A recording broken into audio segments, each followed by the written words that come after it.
Hello and welcome to Wingin It. In this video today I'm going to be going through the new Automarazzi game mode, which was introduced in a latest update from Monster Couch for the digital Wingspan game. Monster Couch very kindly gave me preview access to this latest update, meaning I could bring you this first look at everything included. So huge thank you to Monster Couch for all the support. Now this is a fun twist on the Automa game mode in which you'll be teaming up with other players in order to try and take down the Automa together. You can play with between 2 and 4 human players up against the Automarazzi with a range of difficulty levels available so that you can set the challenge at the right level for you.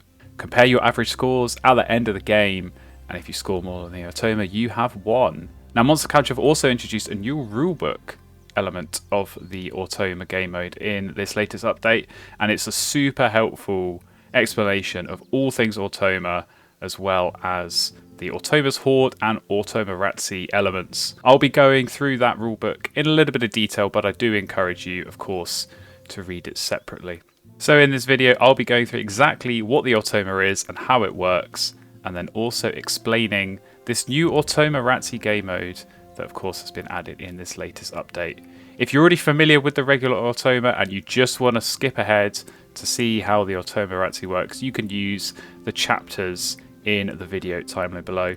Otherwise, we'll get started and talk all things Automa. So what is the Automa? Well, it's a special kind of artificial opponent, first introduced in the physical board game release of Wingspan, giving players a solo option to play against rather than other human players. It works slightly differently to the AI opponents that you might be used to playing in digital Wingspan.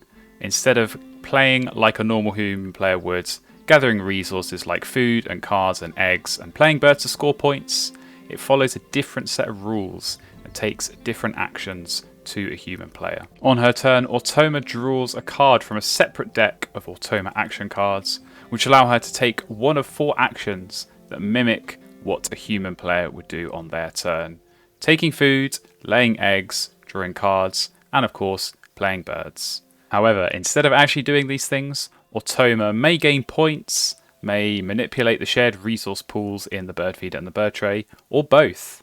Some actions will also see the Automa trigger pink powers, which allow you to gain benefits from certain birds you play as if you would against other human players. Automa actions may also affect end of round goal scoring, which the Automa still participates in, but in a slightly different way to a human player would. We'll get into that in a little bit more detail later on in the video. But for now, let's cover each of the 4 main actions. So first of all, when gaining food, the Automa will remove all of the dice in the bird feeder that show a certain face, and that face is determined by the order of the food on the card drawn from the Automa action deck. First of all though, if all remaining dice in the bird feeder are showing the same face, the Automa will first reset the bird feeder and then take the food as covered on the card. This food doesn't actually enter the Automa's supply as she doesn't collect resources in the normal way. However, the dice will leave the feeder, so if you had your eye on a certain food type, it may disappear when the Automa takes the gain food action. Laying eggs to the Automa is much more straightforward.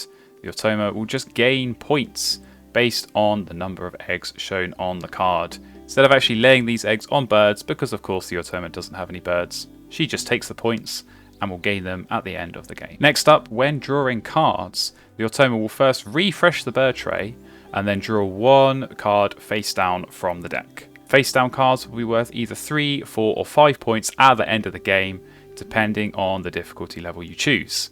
Higher difficulty levels will result in more points per card, which makes for a higher target score for you, which is therefore harder to beat. Finally, when playing a bird, Automa will draw all available birds from the tray which qualify for her bonus card, and keep the highest value of those birds face up in front of her. The rest will be discarded.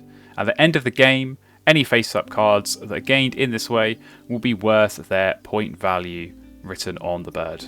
If there are no face up birds which qualify for the bonus card, Automa instead will draw 1 face down from the deck and add it to the face down pile, which we covered when drawing cards. These will again be worth either 3, 4 or 5 points as determined by your difficulty level. One important thing to note on the Automa's actions is that she will always act last in any given round, regardless of the turn order. So if you're playing 1v1 against the Automa, you will always take the first turn of each round rather than alternating turn order as you would against an AI or a human player. For end of round goal scoring, depending on the end of round goal, the Automa will start with a baseline score, which is usually a positive number but can be 0 or even sometimes negative for really challenging end of round goals. This will then either increase or decrease on each turn based on the plus minus cube icon shown on the action cards. Note, however, that the Automa can never go below the value that she starts at for each round. At the end of the round, this total score is then compared to those of any human players to determine the ranking for that end of round goal and thus the points awarded for that round. If you're playing with the Oceania expansion, Automa will also score points through spent nectar in each habitat as a human player would. She starts the game with either 3, 4 or 5 spent nectar in each habitat depending on the difficulty level chosen. These totals are then adjusted throughout the game at the end of each round based on cards randomly drawn from the Automa action deck. If there's no goal as the end of round goal, Automa will gain 1 spent nectar in each habitat at the end of that round. At the end of the game, you and Automa score points in the normal way as if you were playing against the AI or another human. Compare your spent nectar across each habitat, and then in each case, the winning player will score 5 points and the second place player will score 2. Introduced in the Oceania expansion as well is the new optional Automa's Hoard component, which allows the Automa to score points based on resources that she would have received through certain cooperative bird powers.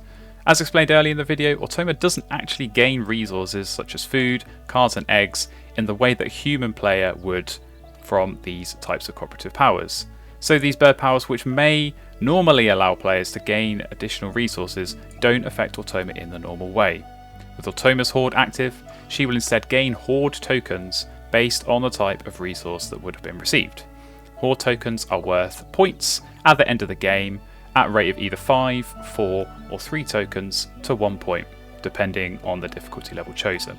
Higher difficulty levels correspond to a lower exchange rate from Hoard tokens to points, thus the equivalent number of Hoard tokens will be worth more points at a higher difficulty level, making the target harder to beat. At the end of the game, Automa's final score is determined by adding up all of the points scored through face down cards, face up bird points, eggs laid, end of round goals, nectar if playing with the Oceania expansion, and any Hoard tokens if playing with the Automa's Hoard variant. If you scored higher than the Automa's target score, then congratulations, you win the game. We now move on to the new Automarazzi game mode introduced in Monster Couch's latest update. So what is the Automarazzi? Well, it's a cooperative game mode that builds upon the standard Automa. Instead of playing 1v1 against the Automa, you join forces with other human players to try and take her down. Now, for the most part, Automarazzi games work in a very similar way to a normal Automa game. Players take their turns in a standard way, and then Automa will take her turn last based on the card drawn from the Automa action deck. There's a new twist, however, which is that you can exchange resources between players in order to give yourself the best chance of success. Each of these does come at a cost, however, so it must be used wisely and with caution. First of all, at any point during your turn, you can give a card from your hand to any of the other human players playing with you. You can do this as many times as you like on your turn, and you can give any combination of cards to any other combination of players, all to the same player or all to different players. However, for each card you give away, you must pay 1 resource cost, either discarding a food from your supply, a card from your hand, or an egg off one of your birds. Nectar discarded in this way does not count as spent nectar, it simply goes into the general supply. Secondly, at any time during your turn, you may ask other players to give you an egg from their board. They must then accept this and choose which birds to take the eggs from. There is, however, also a cost in this case, which is that the player giving away the egg must also give away a second egg to the Automarazzi, which will count as a point for them at the end of the game. Again, you may do this as many times as you like, and from as many of your other players as you like. Finally, at any point during your turn, you may give food from your personal supply to any other player. As with cards, you can give multiple food to the same player or to different players. However, for each food given, you must again pay a cost, and in this case, the Automarazzi will gain Hoard tokens 3 for each nectar given, and 2 for each of the other food types given. One important thing to note is that you will only have this option of giving away food to your teammates if you have the Automa's Hoard active. If you have it switched off, you will not have this available in your games. So if you want the full array of options for trading resources between players, make sure you have the Automa's Hoard switched on. Now, as I touched on before, each of these exchange options is a very, very powerful tool when used correctly. Drawing the exact card that your teammate is looking for and then being able to give it to them on the same turn opens up so many more opportunities to create that perfect engine. Likewise, being able to support one of your teammates by giving them the exact food they need to play a bird sooner than they otherwise would have really helps get those engines going quicker. However, the costs really do stack up during the game, and if you don't have an excess supply of resources, you might find yourself struggling to give away those cards at a crucial time. Equally, if you're giving away lots of food, you'll notice the Automarazzi is going to score a lot of points through the Hoard tokens, and that is going to make that target score even higher and harder to reach. Now, in order to help with this trading, you can see your teammates' hands and bonus cards at any time during the game by switching over to their board view.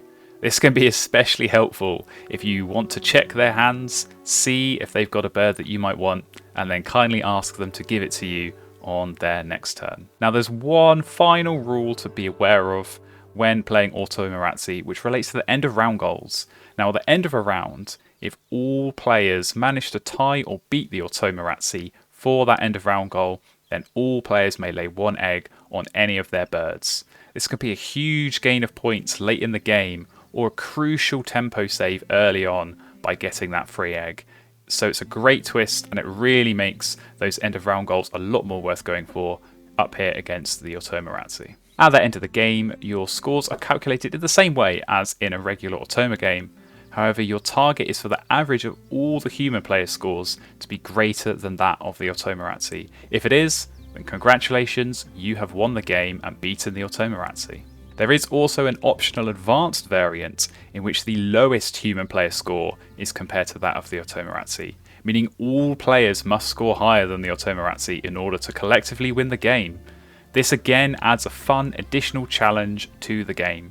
You win as a team and you lose as a team, so make sure nobody is left behind on the final scoreboard. So there we have it, that is all that you need to know about the Automa game mode, and of course the new Automarazzi mode introduced in Monster Couch's latest update. If you want to give this a go yourself, go ahead and download the latest update available on all devices from Monster Couch and give it a go and let me know how you get on in the comments. If you want to see some gameplay, I'll be posting a game very, very soon with a special guest, so make sure you keep your eyes peeled, subscribe and stay tuned for more.